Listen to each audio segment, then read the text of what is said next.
Всем, с вами Мастер ТВ. В сегодняшнем видео я вам покажу, как узнать, стучит у нас коленвал или нет.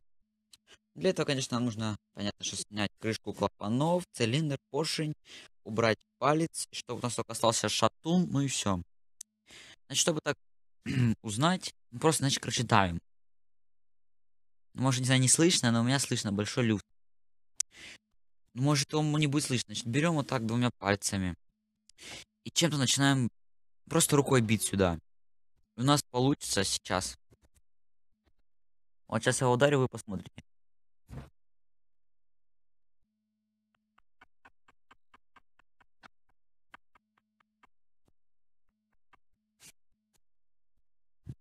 Вот, я надеюсь, вы должны слышали, были звук. Большой звук.